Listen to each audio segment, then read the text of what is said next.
dit. Kagame est en train de parler sur Congo y'Iburasirazuba. Il est resté l'ombre de lui-même, regardez-le, l'ombre de lui-même, personne ne le croit. Urebye ibyo tumaze gusiga inyuma yacu kandi bifite ibimenyetso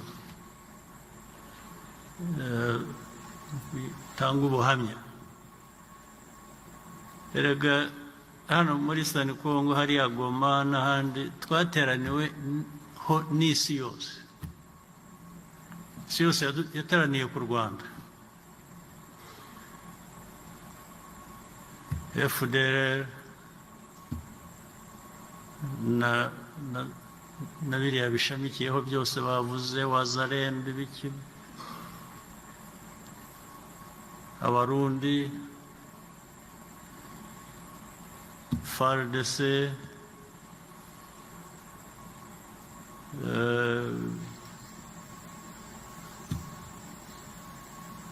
South Africa,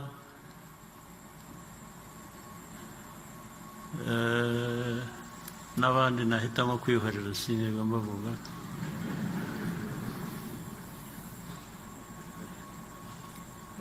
Benshi ariko isi yose n'ibintu basanze hariya bahanganye nabyo,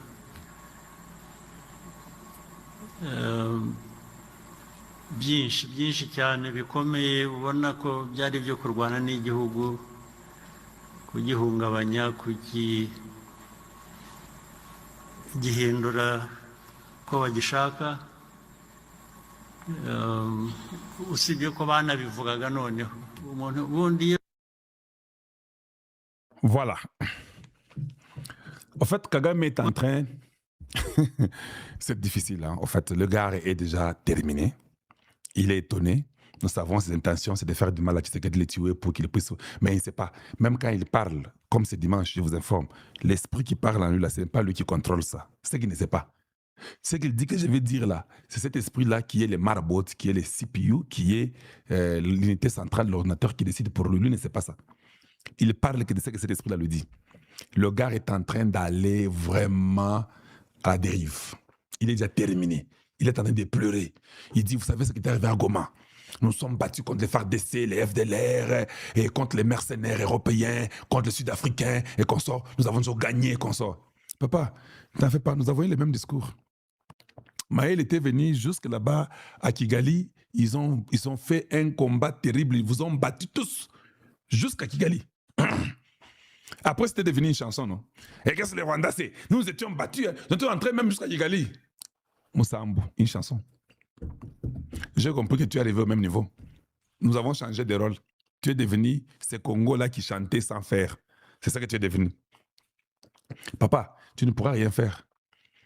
Maduro a fait le même discours.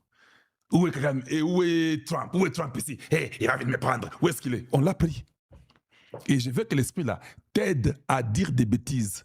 Il a dit que non, nous sommes le Rwanda, il n'y a personne, nous sommes en avance d'idées, nous savons ce que nous faisons. Quand un truc arrive, nous avons déjà prévu. Regardez maintenant, on a laissé Goma Nanga et Bertrand Bissimois. Qu'est-ce qu'ils font? Ils ne font rien. C'est pas chez toi, papa. Calme-toi. Tu es au Rwanda. Le Rwanda, c'est ton pays. Sois là-bas, dirige le Rwanda là-bas au Rwanda. Oublie le Congo démocratique. Ce qui va te faire chuter, c'est ce que tu aimes tant. Quand tu as l'amour de quelque chose, oui, comme on nous dit, hein, quand tu aimes trop les femmes, ce n'est pas les femmes que tu as eues. C'est la femme de Samson qui a eu Samson. Tu aimes tellement les femmes, tu seras eu par les femmes. C'est dans ta force qu'on peut t'avoir. C'est difficile de prendre quelqu'un dans sa faiblesse. Vous ne savez pas ça? Oui. La faiblesse de quelqu'un, c'est difficile de l'avoir par sa faiblesse. Parce que tout le monde sait que je suis faible en ça. Mais dans ton fort, là où tu es orgueilleux, tu crois que awa, ndesuka, ngai, oui, c'est là où on va t'avoir là où toutes les femmes t'aiment là. C'est là où tu vas tomber. Moi, je suis Kagame, je suis militaire, je suis là, c'est par là, en tant que militaire. Tu vas voir comment on a attaqué l'armée, non? On a attaqué ton armée, on a attaqué tes compagnies qui volent au Congo. Toi qui aimes trop l'or du Congo et les minéraux du Congo, c'est par là qu'on va t'avoir. Tu aimes tellement les minéraux du Congo que c'est par là qu'on t'aura, par les minéraux du Congo, rien d'autre. Mais tes faiblesses au Rwanda, comme tu fais souffrir les gens, tu triches aux élections, bon, ça sont tes faiblesses. Hein. Personne ne va t'avoir là-bas. Les minéraux du Congo que tu aimes fort là, que tu vends dans le monde. Et il dit même là que non, nous les avons tous tapés là comme ça. Il a oublié qu'il y avait Israël derrière lui, il y avait la France derrière lui, il y avait la Chine derrière lui, il y avait la Russie. Nous avons découvert ça après. Mais il ne vient pas dire aux Rwandais que non. Quand nous avons fait cette guerre-là, la France avait donné l'information, la Russie nous avait donné l'information, Israël nous avait donné l'information. Mais Kolo et Moboulou, Israël n'est plus avec vous. La Chine, les États-Unis regardent l'œil sur lui. Trump est parti, ils ont causé avec lui. Vous savez de quoi ils ont causé? Donc toi, tu n'es qu'un pion qu'on utilise. Le jour que Trump dit « effacez-moi ça », on t'efface. Tu as pleuré il n'y a pas 2 jours pour dire que non, vous savez, ils vont faire de moi ce qu'ils veulent faire. Maintenant, aujourd'hui, quand tu fais le discours, tu veux toujours un peu te montrer que tu es grand. Kagame, tu es fini. Yuma Abara Yanke. Toi, tu étais malin. Yosa Yanke.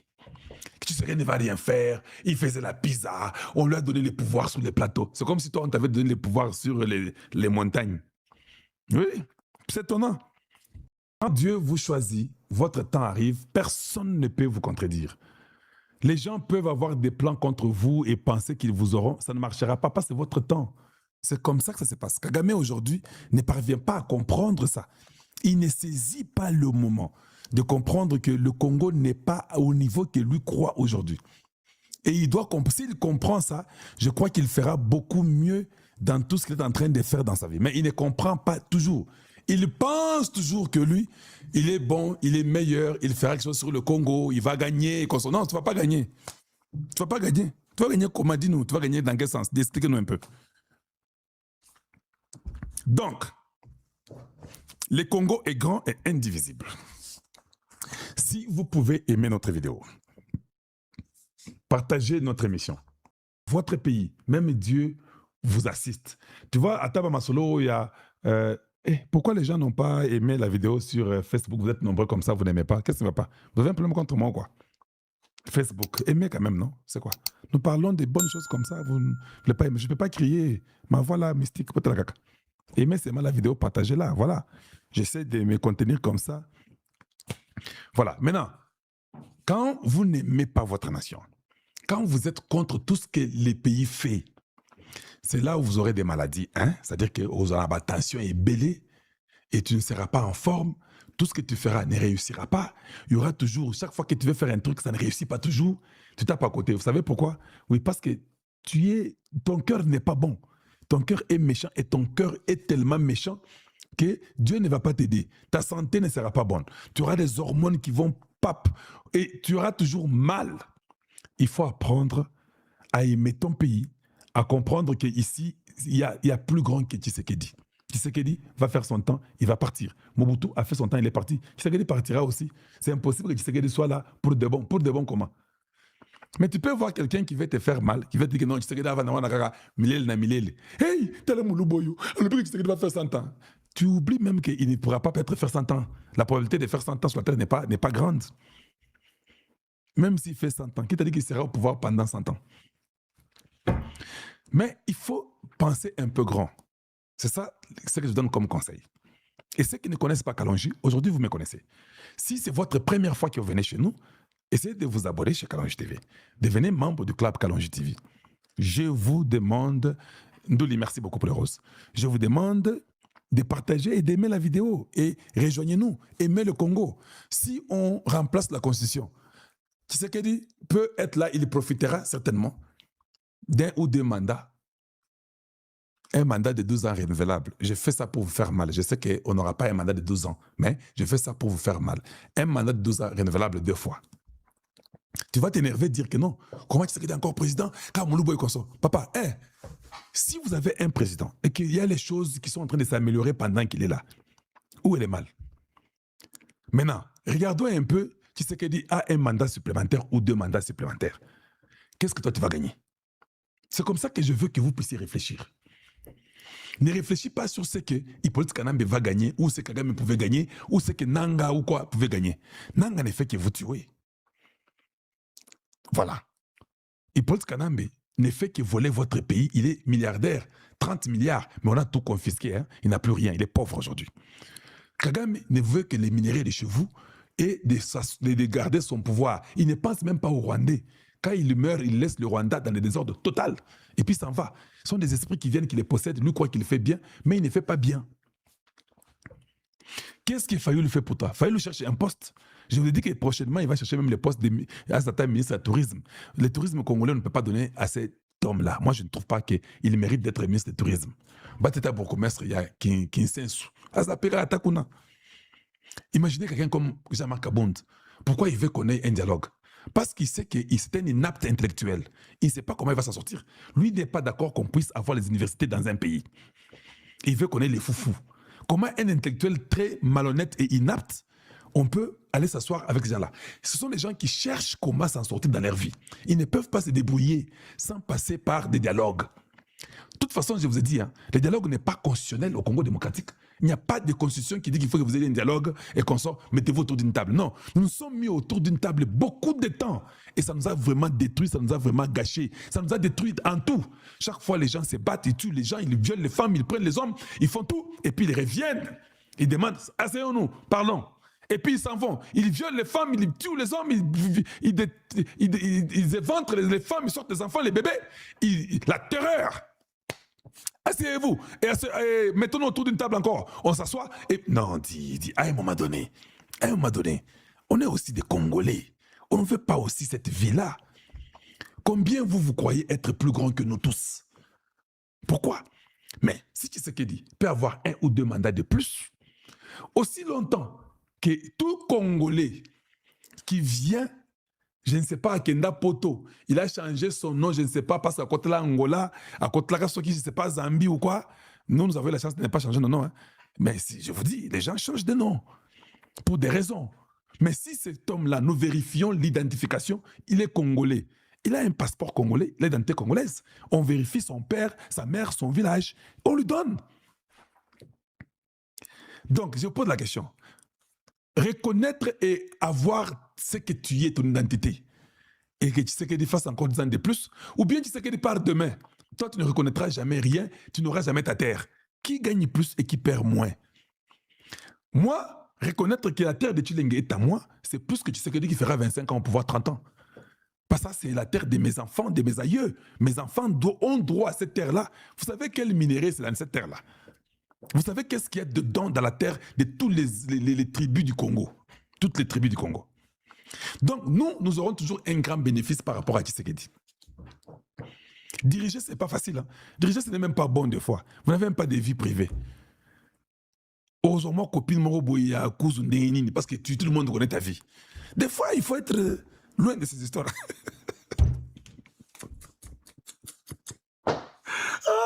Voilà. Donc, c'est compliqué. Ayez seulement l'amour de votre nation. Aidez votre président. Accompagnez-le pour qu'il gagne. Parce que si on transforme le Congo et que nous avons tout ce que nous voulons du Congo et qu'on commence à construire le Congo et que les gens ont du travail, beaucoup de gens qui veulent aller dans Bapoto, ils veulent du travail. Je suis sûr que vous avez aimé mon émission où je suis entré dans un véhicule qui n'avait pas de chauffeur. Vous avez beaucoup aimé, non? Ces minéraux, ces véhicules-là, les batteries et tout ce qui est fait là-bas, des caméras, l'air minéraux, ça vient certainement du Congo. On peut le faire. J'ai demandé à quelqu'un. Il m'a dit, Kalon, j'étais dans une voiture sans chauffeur. Je dis oui. Sans chauffeur, c'est impossible. Mais je comprends parce qu'il est au Congo. Il pense qu'il ne peut pas entrer. Mais quand tu viens dans un monde où tu vois des choses que tu n'as jamais vues depuis que tu es né, tu comprendrais qu'entrer dans un véhicule, il n'y a pas de chauffeur. D'ailleurs, c'est la meilleure des choses à faire. Parce que les véhicules qui ont des chauffeurs, on va te tuer pour rien. Ils peuvent t'écraser dans un mur.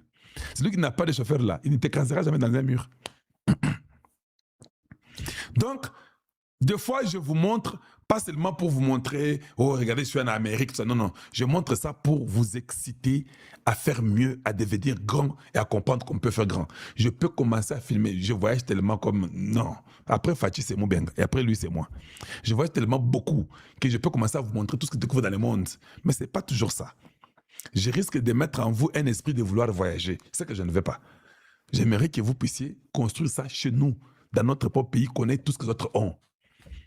Et je vous amène ça pour que vous ayez l'idée là. Mais les gens aiment toujours des choses comme ça. Moi, vous ne me verrez pas dans des photos. Des photos, c'est avec les fans de Kalonji TV. Vous ne me verrez pas, moi, prendre une photo devant l'immeuble. Tous ces voyous qui sont partis en Europe là-bas, les Nkombantaba, Bakenda Poto, Bakenda photo à côté des immeubles. On a même fait l'illusion, on a cru que c'était l'immeuble Nabango. Oh mon frère, moi j'ai fait les affaires, hein. J'ai fait les affaires en Europe. Et puis maintenant quand tu envoies la photo à côté de l'immeuble, tu fais une simulation, tu comprends. Hey, comme il fait les affaires, l'immeuble ne va pas payer. Ceux qui n'ont pas photo, à repérer ça dans le troisième niveau, et puis par après, dans Okende, parce que dans Monica ça va bien, il t'envoie là-bas, il s'habille, donc à extravagance totale. On nous a fait rêver. Voilà pourquoi tant on a comme poto. Je n'aime jamais envoyer les images aux gens. De peur, un, que j'ai une bonne vie. De deux, c'est une illusion. Ces immeubles-là, ce sont les immeubles de l'État et des hommes les plus riches au monde. Nous n'avons aucun immeuble ici. Oui, il n'y a pas d'immeuble d'un Congolais ici. Il n'y a pas. Au 20 étages, 40 étages d'un Congolais. Exacté. Quand on a Congo, des alliés. Ah oui, c'est illusion. Exacté. Voilà, donc ce sont des choses qu'il faut que les gens sachent. Mais Bakenda Poto, il ne t'a jamais envoyé la photo de chez lui. Atnaga photo na dans salon na ton moine. Bon, mon salon na bango. Vous voyez leur salon? Vous voyez leur cuisine? Même leur cuisine, là, c'est sale. Mais dans la poto, ils ne montrent pas ça. Ils ne montrent pas là où ils vivent. Mais ils sont les premiers à prendre les images dehors.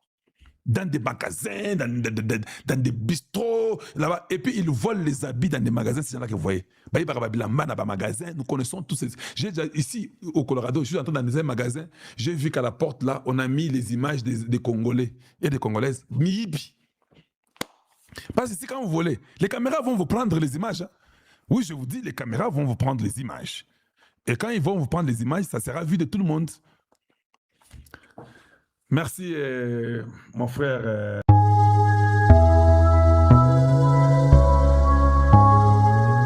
Mbote na bino nyonso ba Kongomani ba Indo nyonso bozona na grand maître de l'art partout bozali na monde entier bisika nyonso bozwami bandeko na nga na eli boso na bino pona ete kopesa bino lobiko pe kopesa bino solution ya makambo zali kotungisa bino ndeko nyonso oza na bokono ya maladie oza na ba problème financière wana bosenga ete osenga demande na bancetre na yo le maître spirituel le maître de l'art azali wana pona kopesa solution ongai ba bloka ngai na bosenga na se débloquer ona famille na biso balakela biso libala malonga ya kate mais na grâce ya pouvoir ya bakoko na biso ogo recevoir solution on a bosenga ete o recevoir parfait ya déblocage on a bosenga ete ba ouverture ba porte non c'est la ouvert au contacter biso na lombango na numéro ezali wana sur place peut de repérer solution adresse na biso ezomi na commune Kisenso na direction Vendôme so komi esika na direction Vendôme obengi le grand maître de l'art akobima akoya ko recevoir pour ka peso solution ozana bokono ya mbaso ozana bokono ya rhumatisme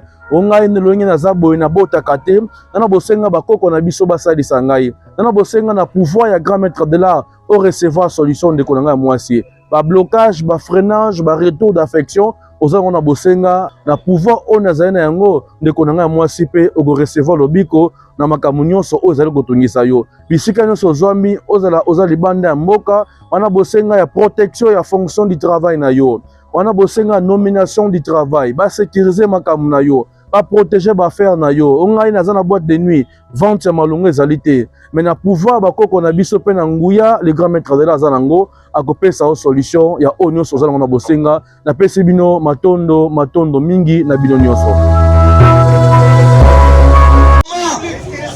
Macron azako yebisa yo keno posa bisa bango te otinda bango na kati ya France. Est-ce que bino peuple congolais bokangi monguna soko monindo kibele est-ce que okotika monguna yoko bonisa biso makambo na zolo ba wakala la kala ote mo oculaire ya liwa ya Floribert Chebeya oya salaki na bilamba makila ebi makambo na zolo ba ok ne botuna général likulia yende mukapesa kombo ya international l'air de zolo ba puisque nous sommes déjà devant un fait accompli. Si tu as un biso, ce sont les Français. Naya ka on a lobby mokonza mboka pour mata numéro ya Macron na kata chomo. Ça m'a sali bien. Yo mona Trump alobi que non yo so numéro na ngai ne ba numéro fonza na ngona chombo ya ba Macron aya il est pas vivant etana no boku makasi Chaud. numéro yo fonza na ngona ba Macron eza ya ba Trump eza ba Macron te Macron zo koloba que non te ba samisa ba militaire français wana te ba mususu ba bukani alors bazolinga nde te ba esradie bango kuna na ndenga libanda chez bango na kati ya France biso toboyi oyaki kobundisa biso simba mandu kibunda siko bino boza d'accord bazo ba français na bazongisa bango mpona bango yo oza d'accord ke no basambisa bango public te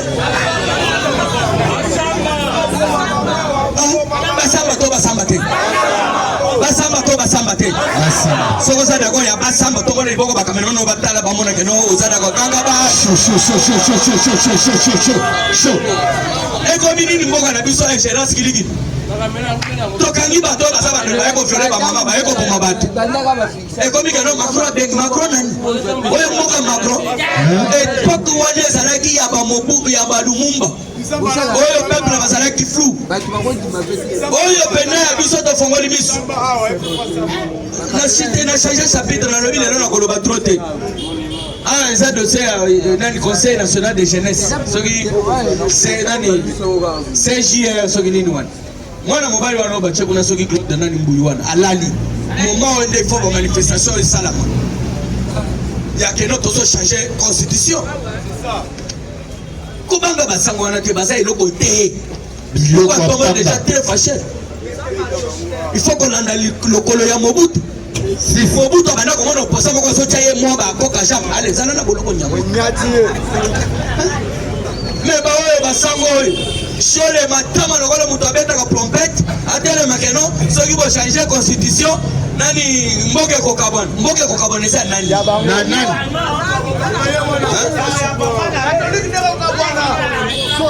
mais tomoni jeune na bino bocheli biso na conseil ya ba jeunesse aucune manifestation afin d'être AP sa position biso tolobi boye soki omoni bandeko na biso ya est ya Goma o baza na moment passe biso to gagner bango ba changer chapitre elongo makambo sport et comme il changer bo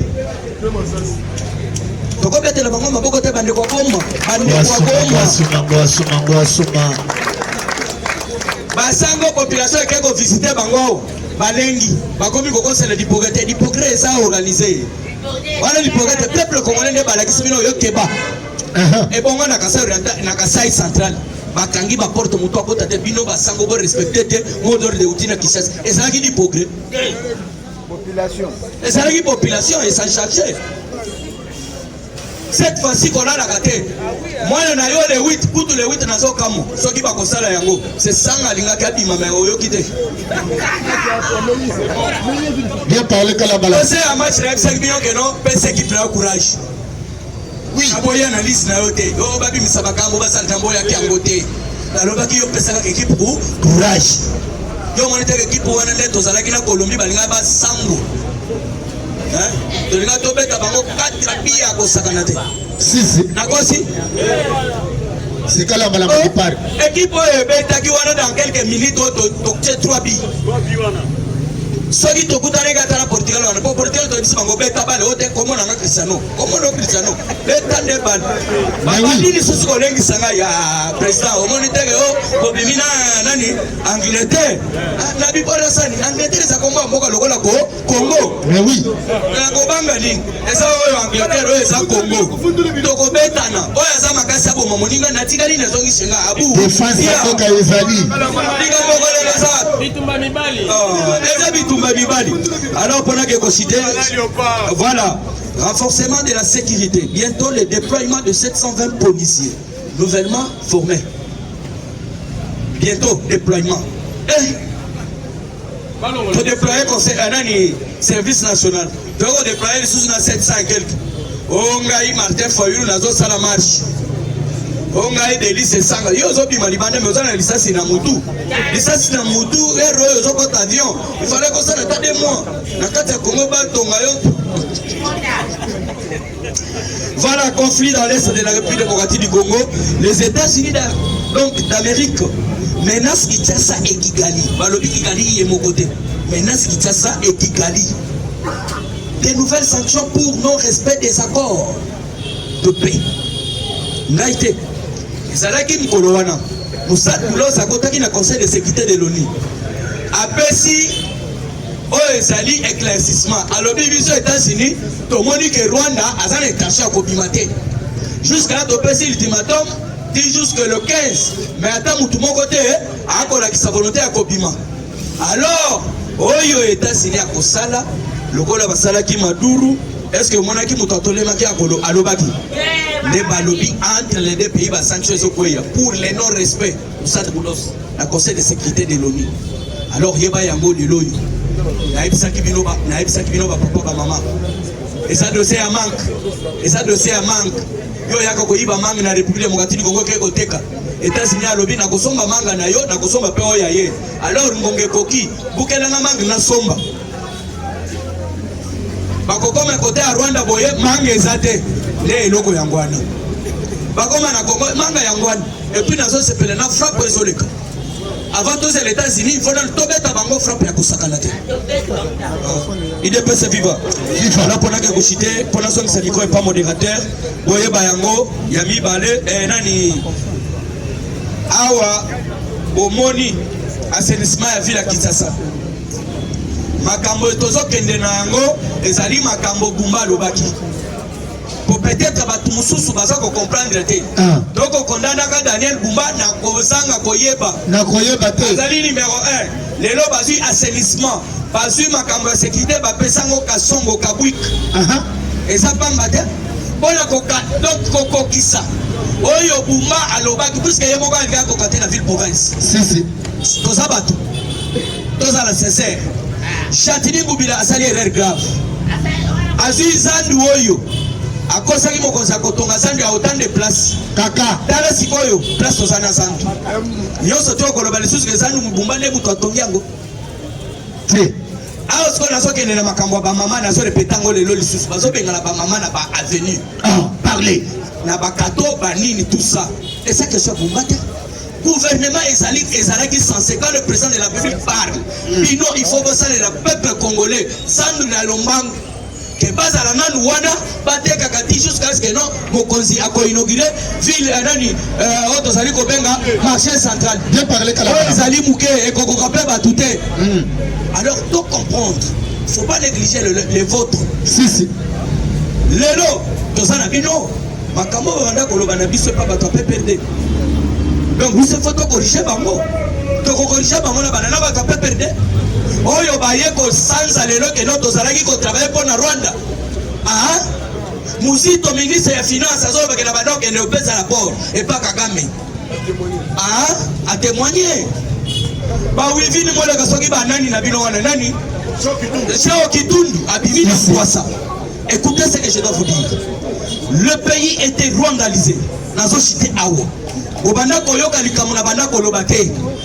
Le pays est rwandalisé comment? Tout ce qui se passe au Congo, Paul Kagame doit être saisi. Il faut aïeba yango. Mais lelo, okuta ina Fachi Beton. Pour sa taille hommage, rendre hommage. Aux autres, on a un débat inutile. Lelo, au moment où je vous parle, les républiques démocratiques du Congo, et pendant qu'on s'en bon, à chaque fin du mois, ils ont fait ça Rwanda. Mais oui. Lelo, ozoyo comme si dans un renseignement militaire, nous avons prendre ces informations, c'est un fort. Donc maintenant, on vient de Kadev. Fachi Beton, nous comptons. Au sein de l'émission, grâce à Belé. Lelo, dans un poste, ça qui nous change beaucoup. Bon, constitution, ayo, Zanango, Basango, Bazo Telemela. Constitution, Zoro, Bapesa, même Bapayo, nationalité. Constitution tozanango pour la cité tout na basango tozalaki ensemble tozokoya constitution lelo nini bozoboya to changer yango à époque Kabila totamboli ensemble toboyi yango mais lelo tozolinga to changer na mwana mboka lelo nini ya malamu eza na kati obino bozobo. Ça je dis je vous remercie. Merci kala. Merci sa présence Chinyama. Merci. Yastani Demigol. Chinyama na baboko combattant. Yastani Demigol. Ici c'est Parlement nouvelle génération. Chaud.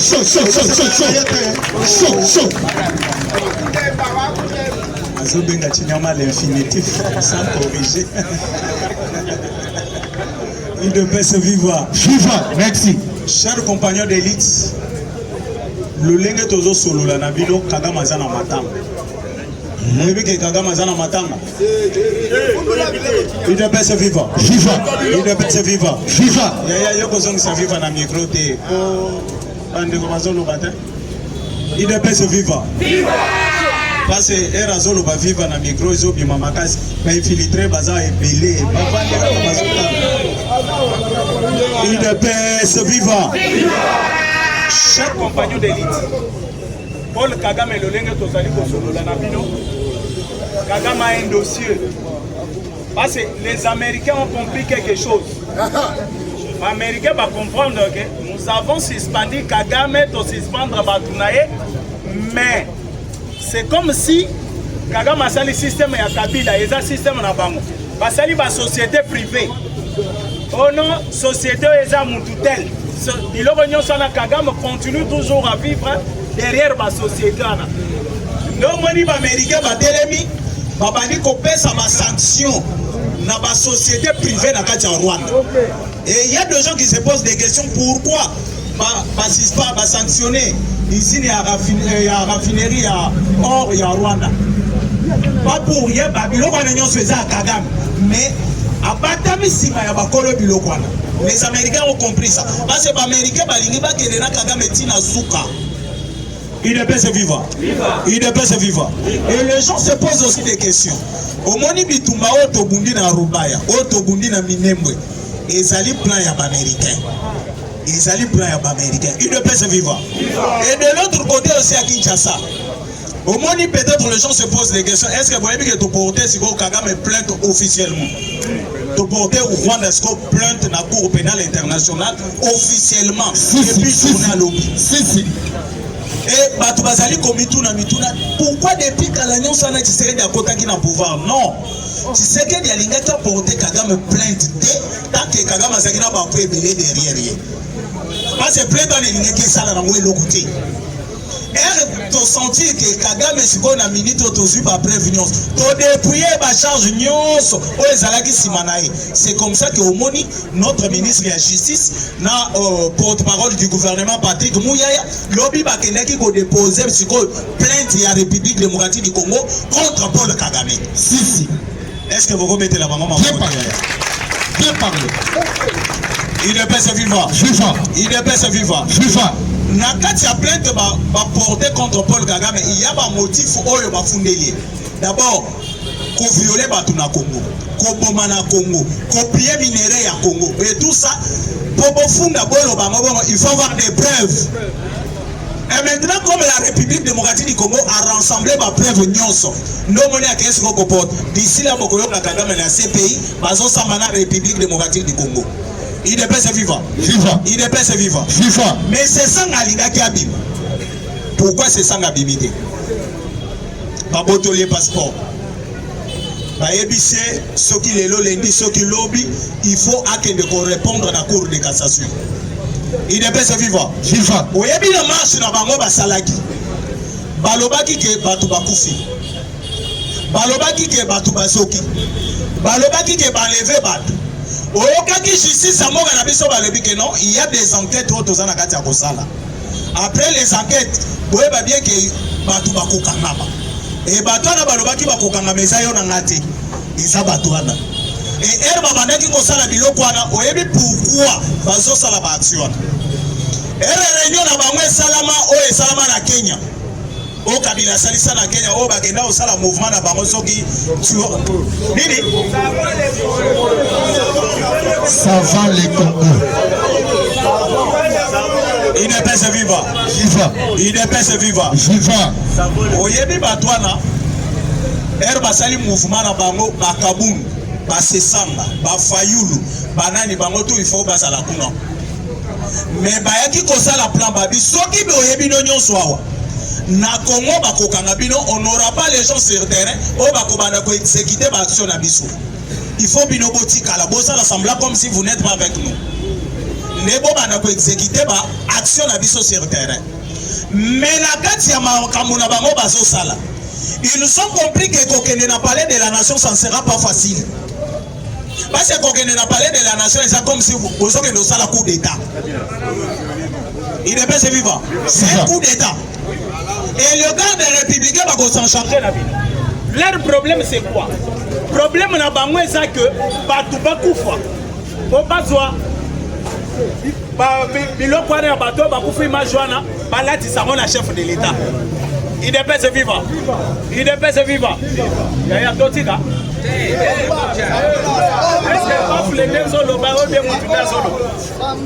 est pas vivant. Chers compagnons d'élite, c'était ça leur plan. Le Léné-Sikoyo va comprendre que non. Déjà, le service de la République démocratique du Congo va comprendre le plan à Bamou.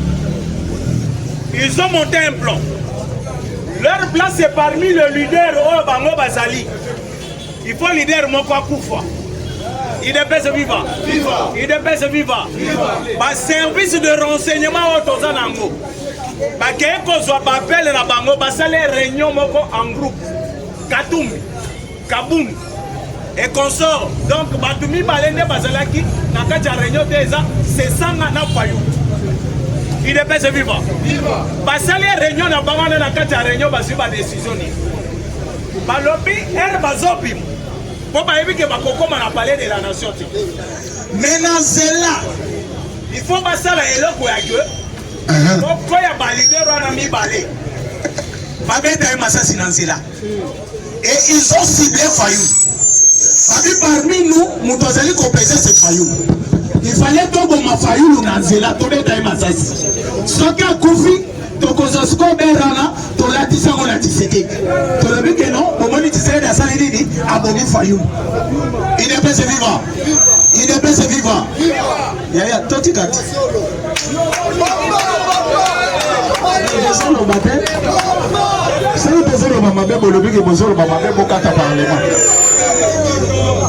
Il n'est pas vivant. Chers compagnons d'élite, le lenga bango basali plan na bangwana soka ba service ba yoki bango basu bango domoni c'est sanga et ra comprendre que non basu ba pele ya baninga malgré nana zalaki na kati ya réunion te il voulait déjà fuir ndeko déjà mususu wana o mususu wana yasa déjà o mususu wana boyebi mususu wana nana lobi ko mwa mutu te nana lobi ko mwa mutu te il est pas vivant mususu wana sa kendaki déjà parce que nos services ba service na biso ezana ba preuve ezana ba réunion nyonso bazo sala même na ba Paul Kagame baza déjà na nyonso l'homme déjà balingi babanda kokima moko ndeo yo qui vient na mususu balobi ke abimaki sake a signalé parce que bazala na ba groupe na bangwa ba union sacrée bazala na ba groupe na bangwa ba député bazala na ba groupe na bangwa ba soi-disant des grands hommes politiques ya Congo mais il est sorti sans signaler à un groupe à Tamoko il est parti. Mais tu as une minute de silence. Et ça, il y a un grand homme politique à Congo. A Koufé Lioué. Nangalie Mate. Si vous avez un pouvoir, vous de l'opposition, vous avez un il n'est pas vivant. Il n'est pas vivant. Il n'est pas vivant. Nazoye Sabino clairement que Kabound, boyokaki ke mwasi na ye mukamata. Mwasi Kabound. Boyebi pona nini? Boyoki siko se sanga baboto li passeport. Kabound biloko banaki ko utiliser bandeko ya mibali o babimaki na TV balobi to banaki ko kende ko zombo. Parce que nos services bakay ko découvrir. Kabound monge uti kokota la compte na ye 2 500 000 $. Et le service se pose des questions. Kabound azalaka na compagnie libandati.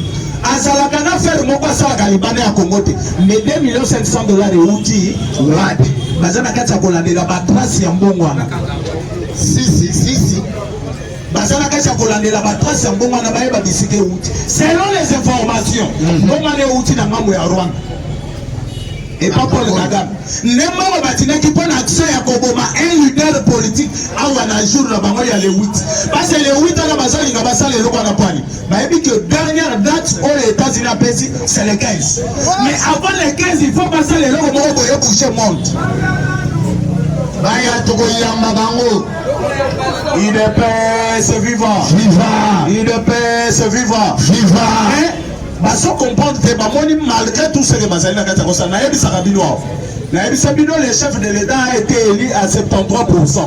Donc cela veut dire 27% moko boy bakoki koboya pe changement ya constitution et néomoni même sondage bauti kosala na kati ya sondage oyoki balobi 80% ba congolais baza d'accord na changement ya constitution il devait se vivre il faut comme à 100%. Tozo kene malem omani na Goma match betami pour votre information babomi bato na Goma jour au match na Goma ils ont tué mais bazo kosa na ke koboma bazo bomana ba preuve eza na kati ya kobakisama ba preuve ezo bakisama c'est ce qui va faire que Kagame akangama bien parce que Kagame kowanga na wani les 17 militaires français oboyoki tokangi tosambisa bango te ba ekomi lokola marchandise na biso o biso tozali kosalela nango diplomatie ce sont les militaires français là il ne peut se vivre marchandise na biso tozosalela nango siko diplomatie na minute oyo eya lisusu minere ya Congo te parce que ma grande puissance ebele derrière Paul Kagame bamilongolaki c'est ça le France moto atikalaki et maintenant nous avons des militaires français na maboko na biso Emmanuel Macron déjà na kati ya France aza na pression oyo bazali koyebisa ye aloba motif nini basoda na bakendaki kosalela na Congo et Macron eyebisaki bango il n'y a pas de militaires français na kati ya Congo mais Dieu merci tosali nini gagné comme preuve. Mais qui m'a commis matin soir à Zanagatia Kolele pas Félix. Bon maman na maichana si. Nous sommes à la posa. C'est nana pesa. Basoda na bazonga na France ça que baye ba bauti na Congo.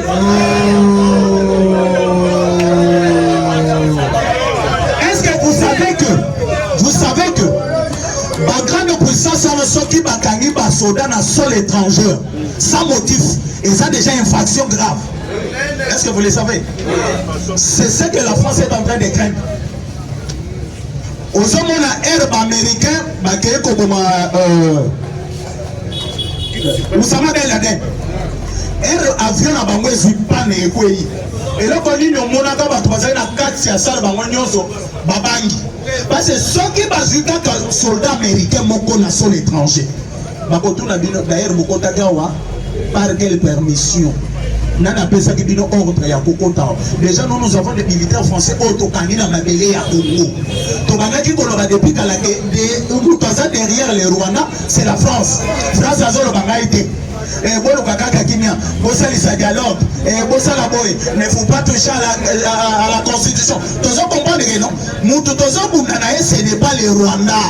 Mutu tozo bundana c'est la France. Mais la France banaki bosala comme si ye aza makamone taliete mazoli ngakimia. Mais biso tozo yebisa bato France de mutu azade. Vous savez papa moi azobenga ngazoloba. Des fois biloko bolobaka na ba parlement, c'est comme si Molimo a été tiré de l'atabino.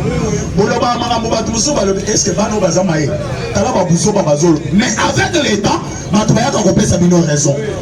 Est-ce que tu vas dire que ma France est l'élo? Il ne peut se vivre. Il ne peut se vivre. Et les militaires français, on les apprend à Bissototri. Et d'ailleurs, les Anglo-Silisi Bitumaya Est, ceux qui vous ont ébattu. Et là, les Silisi Bitumaya Est, les soldats français ont tous. Parce que France, moyen font la licence sous manga, exacté.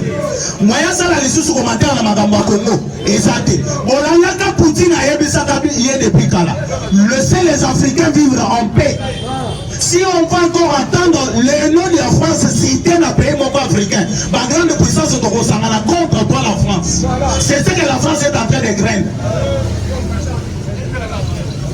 UDPS viva. Viva. Si vous besoin de m'arrêter, c'est de retirer ma soda. Donc, Fatih Place Azali, Alali Nayalo, encore le mois de la première tati 14 heures. Alali. Alobi, Emmanuel Macron a sali nini Nazio. Imaginez-vous des commandos bien formés. Nego, kende kotata na histoire ya ba armée ya monde. Autant la France à sa quantième. Mais ces commandos là, bakangi bango et pas ba wazalen, batu baza ba soldat te bazo ta formation militaire te. Ça ne vous dit pas quelque chose? Ministère. UDPS vivant. Viva. UDPS vivant. Viva. Pour finir, il faut te soutenir l'action et à Mokoza Mboka. Il faut te soutenir Mboka Nabiso. Ba combattant, to se laisser te manipuler par ba ennemi ya Mboka ou ba yo entourer chef de l'État. Je vais vous donner un exemple. Parce que ma président Bélé Bazolo Bangwa. Moi j'ai compris quelque chose. Dans ma Kamouya ville, province à Kinshasa. J'ai compris quelque chose. Quoi? Donc il y avait plan Moko Batou Basali. Parce qu'il y a les gens au Basa Pemena chef. Bazoli n'a pas imposé comme chef ou Batou n'a pas poste. Ah, Batou a 10%.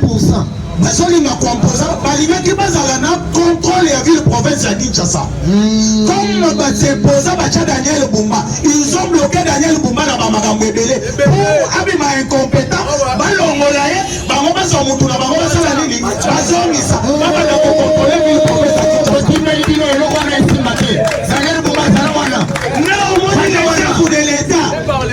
Malgré tout ce que Bazo Sala, chef de l'État va nous dire qu'à Azotal. Azotal. Ma préparé déjà Batuna Bango. Pour ceux qui m'a concocté, ça va le 23 à Kinshasa, gouverneur de la ville. Azalo, n'est pas un chef de l'État Azawa. Ce qui a eu problème.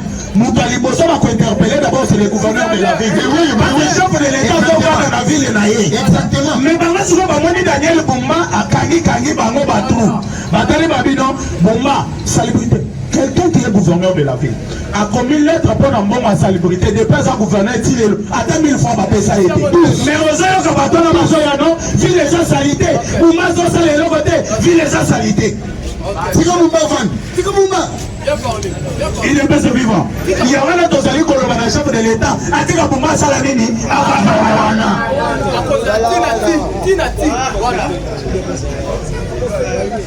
UDPS vivant.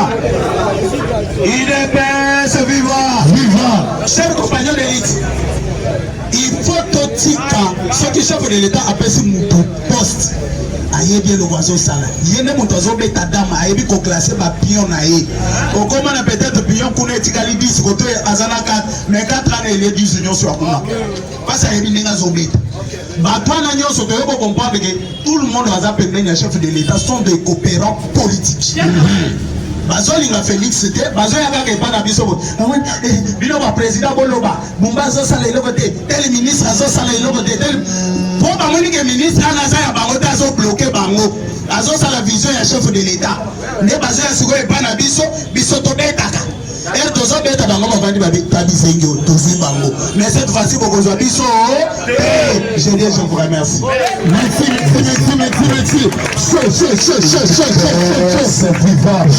Vous mettez la chigne à Mama Boko, Yastani de Bengal, comme à ça, marqué, Nazoko Tissa, au Toubegi président, encourager président Maboko. C'est le Maboko de la mode de Maboko, il est chaud, Merci. Les parlementaires debout. Les parlementaires debout. Les parlementaires debout. Bonjour à tous. Bonjour. UDPS vivant. Fatibé. Merci beaucoup peuple congolais. Les Roma solo Torobeta Awa et Bozala Mingi autour de la France. UDPS vivant. Bolandi Vital Kamere. Alobia Kolanda Makamwetali Constitution to actualité à Moka ya Congo depuis Paris. Alobia Kosala combien de jours? 145 jours. UDPS vivant. Mais tandis que Kamera Zali député national, il est vivant. En fait, il solo on a awa.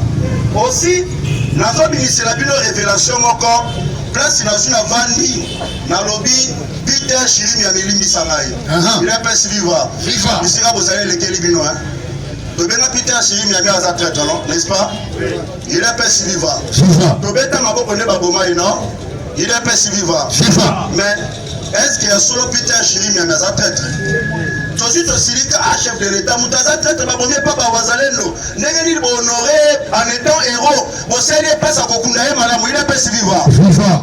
Masolo wana ekobana Peter Chirimian ekumba biso na général Christian Daiwel renseignement ekumba biso Frank Tumbabiamunda maison militaire à chef de l'État ekoya komemela biso toya kochite siko na ville province à Kinshasa il appelle Viva oui politique ni batwana ba kosala la politique ya kolukela chef de l'État ba amité mais la politique ya kolukela chef de l'État ba adversaire lokola biso pe amoto vandaka tomoni oyo c'est les kaka na réseaux sociaux comme ces ala ya solo au moment na bibina tonga mutubu za traite mutubu bandeko bato ebele baza ba victime ya ba sabotage eloko fo boye ba ya kuana ceux qui ozana mokonza mboka ba ko utiliser bato ba manda ko créer ba fausses informations likolo na yo ba ko créer ba attaque tout cela parce que ozana chef de l'État l'obedi yo lo moi pour mutula ba monde avanda il est pas vivant bona na siko makambo bandi awa boyebi soki ozwi mutu asimi renseignement militaire ozwi na oyo asimi maison militaire à chef de l'État automatiquement c'est un coup d'état il est pas vivant automatiquement eza coup d'état boyebi elokoni France asalaki nini bomani ba Christian Daiwel ona ba Frank Tumbabiamunda c'est la France coup d'état France même pas préparé oui France Bazi Christian Daiwel Bazi Frank Tumbabiamunda ba décorer bango bomana ba shirabe il faut comme tout là on a nini kaka de ba tuana ne bazi bo décoraki renseignement militaire na maison militaire chef de l'État bozi bango mi balé objectif ezalaki ni France est passé na bango mission 1 Goma na Bukavu est tombé 2 élimination physique ya président Félix Antoine Tshisekedi Tshilombo il a pas vivant na mission ba yekozwa bayaki ko contacter Peter Chirimian il a pas vivant car il vit gouverneur militaire à Nord Kivu batalisi balobi bon ça va le plan est ceci et sengeli place yozali wana est tombé et sengeli o exécuté ba makambo to akopesa no il a pas vivant Peter Chirimian mitango za tala lobi non et ici matin na fachi oyo so na zina trahi un jour au Kangalai vérité au sala nini ekoyebana Peter Chirimian aza boyi boyebi pona ba éliminer Peter Chirimian ils ont utilisé ba oyo bazalaka pembeni de Peter Chirimian il est pas vivant ba oyo bazalaka pembeni de Peter Chirimian bazi ba manipuler ba wazale de mosusu il est pas vivant pendant que Peter Chirimian a décidé qui yemoko akota ala na opération ni zo salema ba beta ebali na mkongo Mondo utake panani ya Christian Daiwel na Frank Tumbabiamunda il a pas vivant il y avait des informations Peter Chirimian a trahi la saliboué Peter Chirimian a collaboré avec le M23 or que les ennemis oyo bazo boulisa chef de l'État bazo créer ba information contre bato bazo boya ko exécuter ba plan na bango il a pas vivant bomoni même ka son kabwi bandeko je ne suis pas contre Kassono Kabouit, mais quand même, nous avons aussi une vigilance totale, il faut ça là. Il est pas vivant. Parce que la France utilise des militaires. La France a utilisé les militaires. Parce que la pénalité, c'est qu'elle m'a dit. Dans la opération, il va jouer parce que moi, nous avons commis tout dans mon tournant. Daniel Bumba a allé gouverner la ville province à Kinshasa. Amimina, il est pas vrai ou faux? Vrai. Comme on est gouverneur de la ville province à Kinshasa, à quoi ça qui demande, Babi Misamo Solo pour l'enseignement de la ville province à Kinshasa. Bande Konazolo Balabino, Babloka Yamo. Baboya Kopumisata, Elikuta. Baye ko fabriquer sur les informations, la ville province de Kinshasa est sale. Gouverneur Daniel Bumba Azo Kokate, Azo Salelo comme côté, Makamweza Mabe, il est pas vivant. Tozo Kena Bino Malé. Babani Koloba, mais tandis que Banda Congo eza Congo, Aza gouverneur ya Liboso oya sali ba recette à Makasi. Wana batika la kolobela te, a étouffé yango. Après basi ba bloquer directement chef de l'état te maza te la bon le quoi na comprendre makamne ngezo sale maté nazwa kaso ngokabri kabasa nini basa na Daniel Bumba pour la sala nini musala il est pas viva requête ya mongo pour l'assainissement mala moko bazi babongisi pour la kaso ngokabri il est pas viva pour la nini un civil bobo iko bimiselae mais pour la militaire bosali nini bobongisi lié il est pas viva quand son vocabulaire a lancé message alobi ba oyo bakobaka ba bouteille en plastique ba déchets ba bakamnyoso ba kokanga bango ba otina bango ba kene koye kola lolenge bakuluna ba kene koye kula mais nani oyo ayekolisi bakuluna nani azo former bakuluna quand son vocabulaire oyebi tango zo former mutu automatiquement cerveau na ye donc okanga o capturer ngo donc mutwana akobana ko exécuter makambo yo koloba il est pas vivant alobi koyana ngai na komema 4000 ex-kuluna bango ne mutu bakozala pona kolandela oyo tali assainissement bandeko akomema bango mais esengeli ba oyo bazali awa bakomata bazala na baopération ya na butu balandela il est pas vivant bakomata misala ya bakomata mais oui parce que ce que l'on a retrouvé est dangereux c'est quoi aussi mon bloqué civil pour la copesa ya mosolo mais bon c'est pas pesa militaire mosolo militaire wa lobi akoya na ba eskuluna bato ye moko so formé donc c'est que les butu biso do yenda ba mais son risque coup d'état pas ça les mamala ne ko ça les mana butu pose la coup d'état na moité pendant que bino bolali ba embouteillage ezate ne coup d'état ko ti bosale mamala mo il est pas vivant na lobi te que quand son kabui à cause de la coup d'état mais dans le but de la politique a mis sur le colon à l'issue mais oui oyo batoni na prison militaire en Europe ce sont des militaires si il est pas vivant ce sont des militaires mais oui c'est ça l'opération aussi pour moi oyo nyo c'est ça les kawo bandeko et ça des choses bien planifiées bien préparées parce que la ville provient de Kinshasa pour la makambo tali changement ya constitution oyo ba voilà makase ko jouer awa c'est là où l'institution est allée. Mais, si on a déployé les militaires d'Axfox, il est pas vivant. Batia bango basala mosala na lolenge segeli ya malamu. Mais tangu bozo za babilo kwa batu bozo nyata bozo bebisa. Est-ce que batona ba kolbake toza oui pour le changement de constitution. Mais il faut tout ça banaliser. Ko ni ko yiba babilo kwa batu bakomi ko contre batu. Mais mosala na luka so kabwe kila na za balite. Mais eloko ya liboso bandeko. Soki bolingi babenga na bato. Bazo babilo ko na bango bakene na yango. Mais bino bozo bote la bango biloko na mutu. Bobati yango na mabele. Bobali konyata. Mama wana poso ba biloko wana zimbongo wapi. So tango zo sali. Mama wana so télémé changement ya constitution. Ezaka kayete libota na yemo bimba. Mais oui. Il est pas vivant. Libota na yemo bimba. C'est ça l'opération. Et ça ba analyse auto sala. Lelo ba pemu wana. Ba koma kobeta ba mela badiama na venini. Nakato lopango ya lofongo na 18h soboke kuna biloko ya bato bazobotola na kati ya sana un soda tala biloko ebele bazoteka biloko na ndenge katimini basala président tout lazolo baseki ndenge na te loba papa eloko ni basalaki yo loba bakasala président bila kokote na mokonzi ya mboka idps viva mokonzi ya mboka batotie bazolukela makambo nga moko na miso na ngai moko bapemu bazobotola bato biloko bakee na kwe bapesi mbongo baleki na nga moko batekaka matungulu bazwaki 70 000 bapesi bango mpo baribere biloko na bango bakomi na baje ya koliaka mbongo sava il est pesi viva wana tozolobela bapemu oyo bazwi batie jeu de preuve ya makambo nazoloba. Vous ne voyez pas que c'est l'opération pour ma Congolais si c'est que la constitution est pour changer avec parce que ma Congolais va pas sentiment. Mais oui. Il a pas si vivant. Mais oui. Comment les gens le couple un bâtiment dans le bâti? Non, si c'est qu'elle a changé la constitution. Mais toi ils ont gagné 3-1. Si c'est qu'elle a changé la constitution. Il a pas si vivant. C'est comme ça manipulation. Les Congolais sont faciles à manipuler. Dans les témoins, il y a Laurent Désiré Kabila. Zambali Misanga n'a pas dit que soit félicité Bazoba. Il est pas si vivant. Moi, la Laurent Désiré Kabila, moi, la Joseph Kabila, je Laurent Désiré Kabila, il est pas si vivant. Aouti, qu'on a diplôme. Mais allez, mon bimba, ya kotanga na vous avez vu combien?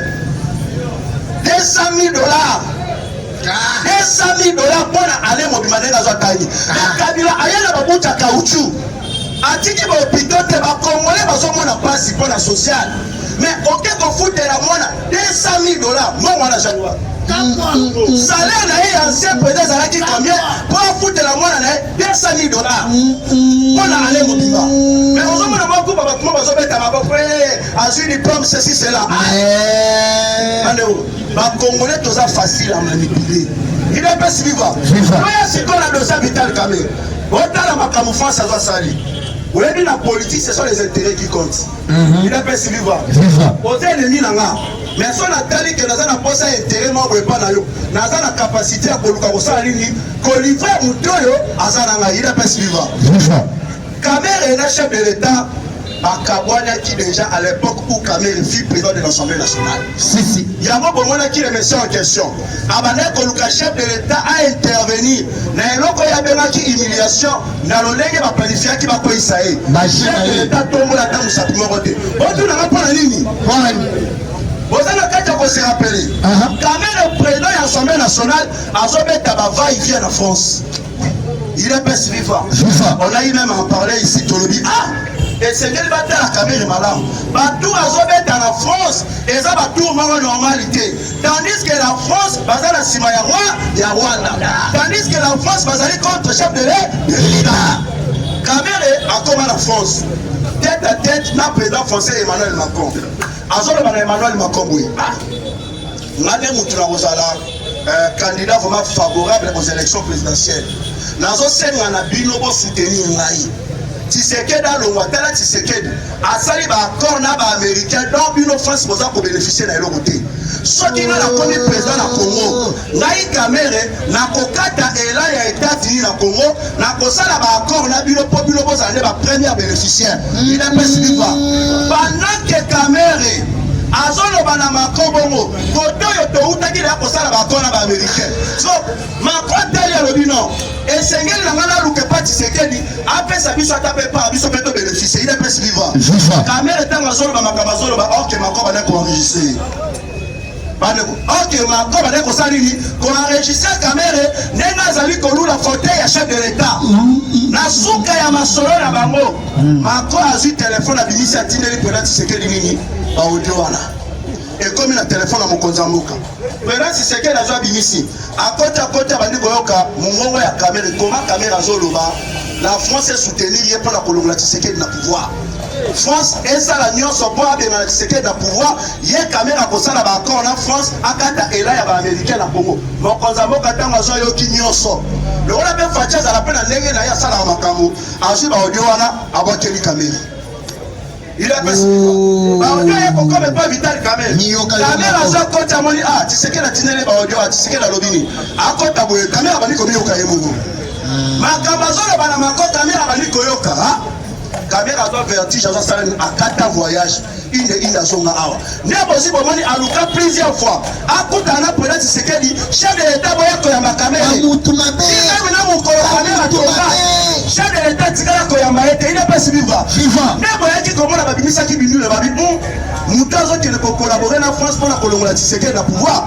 Alors il faut que bimisa héros dans l'ombre encore. Après sa mention pour la caméra a tombé. Comment aller la personne de l'Assemblée nationale est un danger pour la Tshisekedi. Il n'est pas si vivant. Les caméras y a tombé.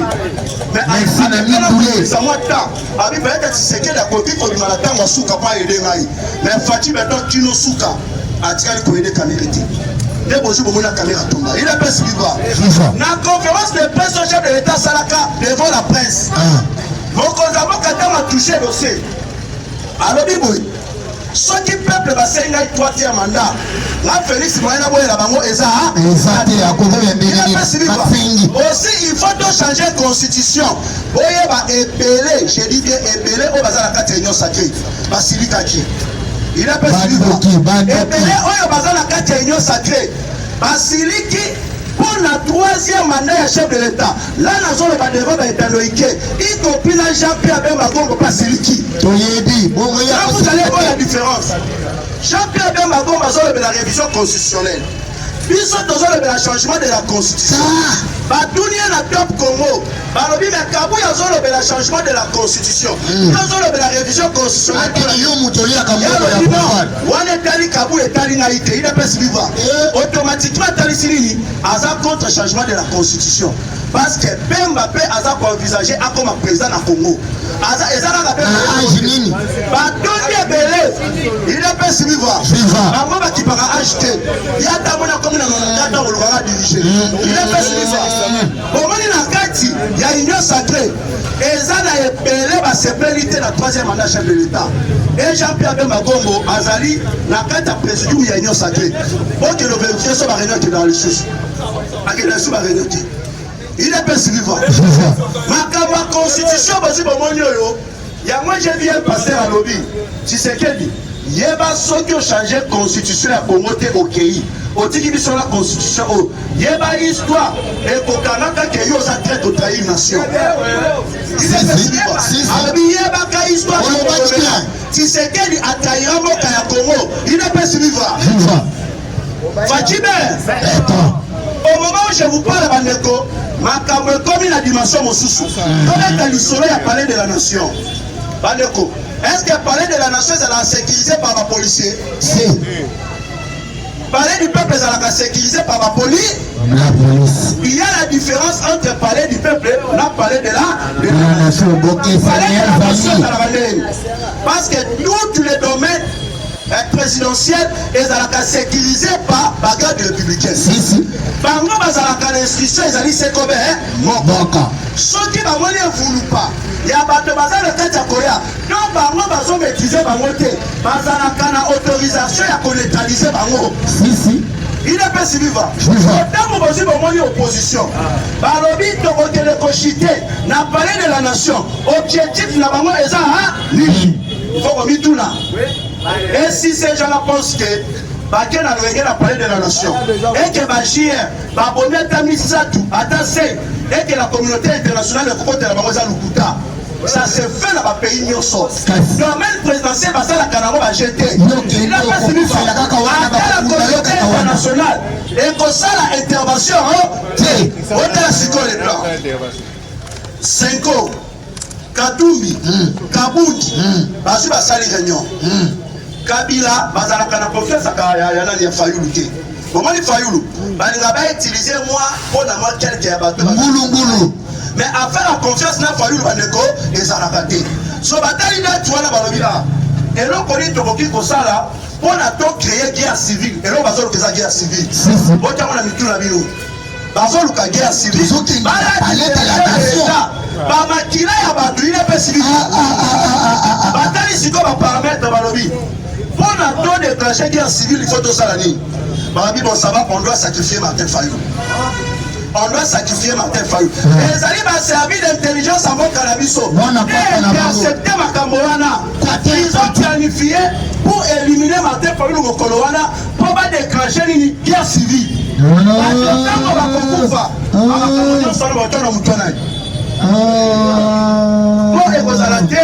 Et vous allez oh non, bal ou est Fayoulou et où t'es pas à la police et vous allez bal ou est Bomi Fayoulou et où t'es pas ma garde républicaine et les gardes républicains sont les gardes présidentiels. Donc ma seule instruction c'est que la personne n'a pas pour le Koboma Fayoulou. C'est ça. Non. Il est pas ça. Après avoir toléré les mots, vous avez dit Fayoulou la scène à Sima.